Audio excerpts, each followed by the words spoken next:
Morning বন্ধুরা, welcome back to my channel Abhipriya পরিবারের নতুন আরও একটি ব্লগে তোমাদের জানাই অনেক স্বাগত। নতুন সকাল, নতুন দিন শুরু করে দিলাম নতুন আরও একটি ব্লগ তোমাদের সাথে নিয়ে। আই হোপ ব্লগটা তোমাদের ভালো লাগবে, আর ভালো লাগলে লাইক কমেন্ট শেয়ার করতে একদম ভুলো না, আর চ্যানেলটি সাবস্ক্রাইব করে চ্যানেলটির পাশে থেকো। তো এখন বাজে হচ্ছে ঘড়ির কাঁটায় 7টা 5, আর চলে এসেছি গরম গরম চা। কারণ আমার কাছে এটা স্পেশাল কিছু নয়, মানে সারা বছরই আমি প্রচুর পরিমাণে চা খাই, কিন্তু শীতকালে প্রত্যেকটা মানুষ চায় একটুখানি গরম গরম সকালে ঘুম থেকে উঠে চা খেতে, কারণ শীতকালে চা খাওয়ার মজাটাই কিন্তু আলাদা। তো ওদিকে আমার রান্না হয়ে গেছে আর সমস্ত কাজকর্ম হয়ে গেছে, দেখতেই পাচ্ছ, ঘরদোর মোছা, বাসন মাজা। কিন্তু এখন যেটা হচ্ছে মানে দেখতে পাচ্ছি সেটা হচ্ছে, এই দেখো কি বলতো, এটা হচ্ছে আমাদের সোনামণি। এখনও ঘুম থেকে ওঠেনি, একদম মানে শুয়ে আছে। এই দেখবে, এই দেখো, দেখতে পাচ্ছ। তো ও আজ হচ্ছে কী বার, আজ হচ্ছে শুক্রবার, ঠিক আছে। তো ওর বুধবার সন্ধ্যা থেকে জ্বর, আর বৃহস্পতিবার মানে কালকে ছিল ওর রেজাল্ট। তো রেজাল্টের আনন্দে ঘুমাচ্ছে, আর জ্বরের জন্য একদম কাত হয়ে গেছে, মানে প্রচণ্ড শরীরটা খারাপ। তো কাল রাত্রিরে পর্যন্ত জ্বর এসেছিলো, তো এখনও পর্যন্ত জ্বর আসেনি। কালকে রাত 10টা নাগাদ আবার জ্বর এসেছিলো, ঠিক আছে। তো ওর আজকে মামার বাড়িতে যাওয়ার কথা ছিল কদিনের জন্য, কিন্তু যেহেতু জ্বর হয়েছে তাই পাঠাচ্ছি না, একটু শরীরটা ঠিক হোক তারপর আবার পাঠাবো। কারণ এদিকের তুলনায় ওদিকে আরও ঠান্ডা, প্রচণ্ড ঠান্ডা, ঠিক আছে। তো ওই জন্য আর পাঠাচ্ছি না।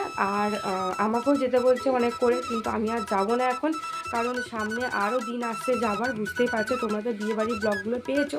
তারপরে প্রায় একটা সপ্তাহ পর আমি আবার ব্লগ কন্টিনিউ করছি, মানে লাস্ট আগে শুক্রবার ব্লগ আমি শেষ করেছিলাম, শনিবার দিনকে ব্লগ আর করিনি, শনিবার থেকে আর ব্লগ করিনি। মানে আমার জ্বর হয়েছে, সর্দি কাশি, প্রচণ্ড শরীর খারাপের মধ্যে ভুগছিলাম। তো যে ব্লগগুলো ছিল সেইগুলোই তোমাদের সাথে এতদিন ধরে শেয়ার করছিলাম। তো ভাবলাম এবার একটা ব্লগ তোমাদের সাথে শুরু করা যাক, ঠিক আছে। তো আর বক করবো না, শীতকালের গরম গরম চাটা ঠান্ডা হয়ে যাচ্ছে, জুড়িয়ে যাচ্ছে, ঠিক আছে।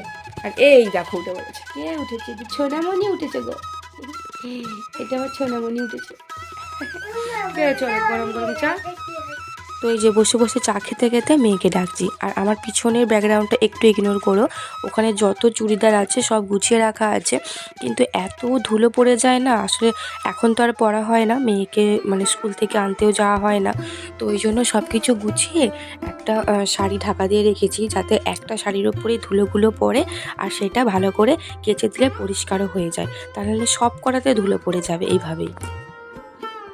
তো এই যে এদিকে আমার চা খাওয়া হয়ে গেছে, আর এই যে ওকে শাড়ি টুপি পরিয়ে দিলাম, ও উঠেও পড়েছে। তো চলো এবার তোমার দাদা ভাই চান হয়ে গেছে, ওকে খাবারটা বেড়ে দেবো।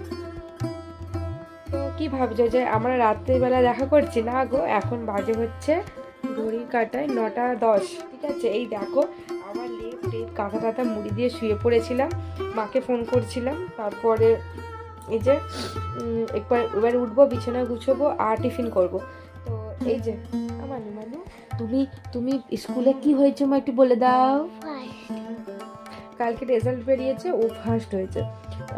আর সত্যি কথা বলতে ওটা অ্যানুয়াল পরীক্ষায়, তো সবাই জানে। তো ও আর কালকে স্কুলে রেজাল্ট বেরিয়েছে, ফার্স্ট হয়েছে।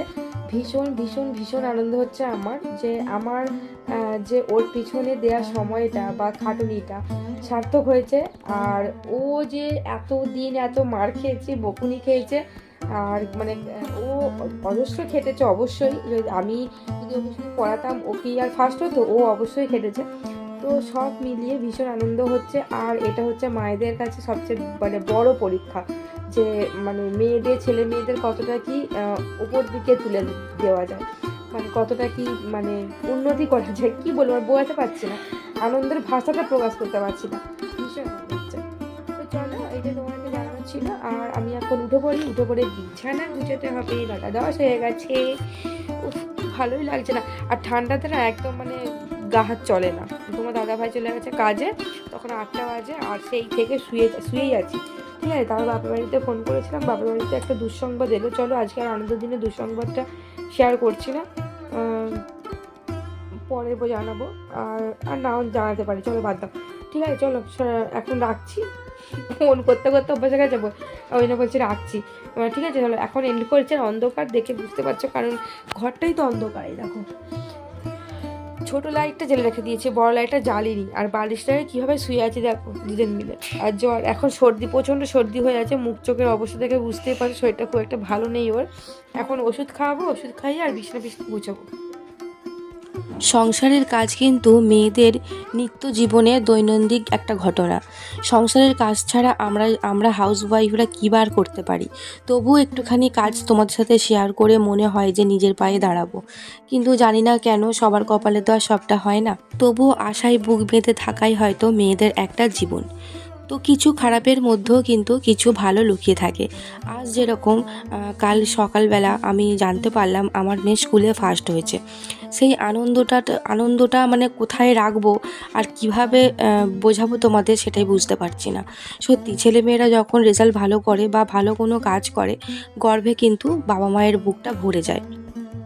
তারপরের দিন কি সকালে শুনতে পেলাম যে আমার একটা জেঠু মারা গেছে।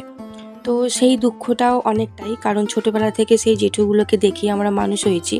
তো একটা নিজেদের মানুষ চলে যাওয়া মানে অনেকটা কষ্ট হয়। আমি বলেওছিলাম বাপের বাড়িতে যাব কি না, তো আমার মা বলল আর বাচ্চা মেয়ে রেখে আসতে হবে না, কারণ মেয়ের প্রচণ্ড শরীরটা খারাপ, জ্বর সর্দি কাশি, ওকে রেখে দিয়ে যাবোই বা কীভাবে।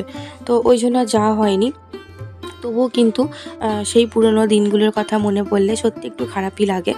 তো ভালো আর খারাপ পরস্পরের কিন্তু জোয়ার ভাটা, তাই না? কখনো জোয়ার আসবেই, আবার কখনো ভাটা পড়বে। জোয়ারটাকেও যেরকম আনন্দ করে আমরা মেনে নিই, ভাটাটাকেও কিন্তু আমাদের সেইভাবেই মেনে নিতে হবে। কারণ জীবনে জোয়ার আসবে আর ভাটা আসবে না, সেটা শুধুই সুখের হবে, সেটা কিন্তু কখনোই সম্ভব নয়। রাত যতই গভীর হয় ততই কিন্তু সূর্যের আলো খুব তাড়াতাড়ি উদিত হয়। ঠিক সেরকমই ভাটা যতই পড়ুক না কেন, সময় মতো কিন্তু জোয়ার আসবেই। তোমাদের সঙ্গে এই কথাগুলো শেয়ার করতে করতে দেখতেই পেলে আমার কিন্তু অনেকগুলো কাজ কমপ্লিট হয়ে গেল। আর শীতকালে যেটা বড় কাজ, বিছানা গুছোনো, কারণ এই শীতকালের মধ্যে লেপ কাঁথা কম্বল এগুলো গুছোতে সত্যি প্রচণ্ড পরিমাণে বিরক্ত লাগে। তবুও আমাদের বিরক্ত তো হলে হবে না, এইগুলো আমাদের কাজগুলো করে যেতেই হবে, তাই না? তো চলো, এই কাজগুলো কমপ্লিট হয়ে গেছে। এরপর দেখো টিফিন নিয়ে বসে পড়েছি, লুচি আর হচ্ছে ঘুগনি।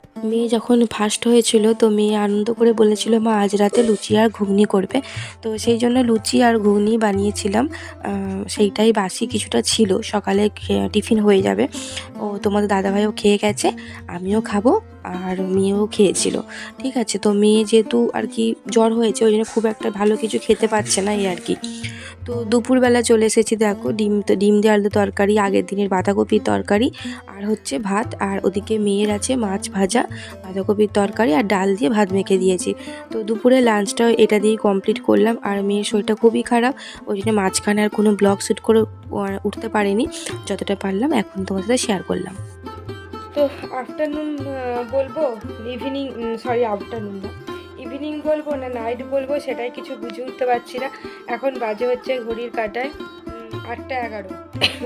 তো 8:30টাও এখনও বাজেনি। আর দেখতেই পাচ্ছি একটুখানি ফ্রেশ হয়ে চুল আছে একেবারে, এই যে চুল বেঁধে নিয়েছি, মানে বলতে পারো যে একেবারে রাতে শোয়ার জন্য রেডি। আর বসে আছি, দেখতে পাচ্ছ কম্বল টম্বল গায়ে দিয়ে আর বসে আছি, কারণ আমার রান্না কমপ্লিট হয়ে গেছে। আর সন্ধ্যেবেলা একটুখানি বেরিয়েছিলাম, মেয়ের সর্দি তো প্রচণ্ড সর্দি, তো সর্দির জন্য একদম কিছু খেতে চাইছে না, তো একটুখানি ওই মোমো আনতে গেছিলাম, কারণ ওই স্যুপটা খাওয়াবো বলে। তো ফাস্টফুডের দোকান বন্ধ, আরও অন্য জায়গায় ফাস্টফুডের দোকান আছে, তো সেটা আরও একটু দূরে বলে আমি আর যাইনি। তো একটুখানি ওই চপ নিয়ে এসেছিলাম, সেটাও খাইনি, একটু কেক ছিল ওটা খেয়েছে। তারপর রাতে রুটি আর তরকারি করেছি, আর বেশি কিছু করিনি আজকে, মানে বলতে পারো একদম রান্না করার ইচ্ছেই ছিল না, করেছি এরকম। আর একেবারে একটুখানি বাথরুমে গিয়ে ফ্রেশ হয়ে এসে একটুখানি মানে কম্বলের ব্ল্যাঙ্কেটের ভিতরে ঢুকে বসে আছি যাতে ঠান্ডাটা কম লাগে। আর আজকে মাথাটা প্রচণ্ড ধরেছে, প্রচণ্ড। আর সন্ধেবেলা মায়ের সাথে ফোনে কথা বললাম, ওদিককার ব্যাপারটাও জানলাম। আসলে আমার একটা জেঠু আজকে সকালবেলা গত হয়েছেন। তো মানে কি বলবো, মানে কালকে আনন্দ সংবাদ, আর মানে সকালবেলা আনন্দ সংবাদ মেয়ে ফার্স্ট হয়েছে, আর আজ সকালবেলা দুঃসংবাদ, মানে এই নিয়েই চলছে। তো যাই হোক, আমি যাবো বলে বলেছিলাম, তো মা বললো যে না তোকে আর আসতে হবে না, কারণ আমার প্রচণ্ড রাশ হালকা, তো ওই জন্য আর কি একটু ভয় টয় পাই, ওই জন্য মা বলে তোকে আর আসতে হবে না, তো ওই জন্য আর যাইনি। তারপর আমি কি যাব, মেয়েরও প্রচণ্ড শরীরটা খারাপ, জ্বরটা কালকে রাত পর্যন্ত এসেছিলো, সকাল থেকে জ্বর নেই কিন্তু প্রচণ্ড মানে ভেতর থেকে জ্বরটা আছে, ঠান্ডা ঠান্ডা লাগছে, এরকম একটা ব্যাপার, ঠিক আছে। তো দুপুরে খাবারটা তোমাদের সাথে শেয়ার করেছিলাম, তারপরে ভাবলাম বিকেলবেলা একটুখানি শেয়ার করব, কিন্তু ঘুমিয়ে পড়েছিলাম, উঠতে প্রায় 4:30 বেজে গেছে। তারপর ছাদে গেলাম, জামা কাপড় তুললাম, গুছলাম, এইসব নানান ধরনের কাজ করার সাথে সাথে আর মানে ব্লগটা মানে ক্যামেরা অন করিনি, আর ভালো লাগেনি সবচেয়ে বড় কথা। দেখবে সন্তানের কিছু হলে না মানে নিজেদের আর ভালো লাগে না কিছু করতে।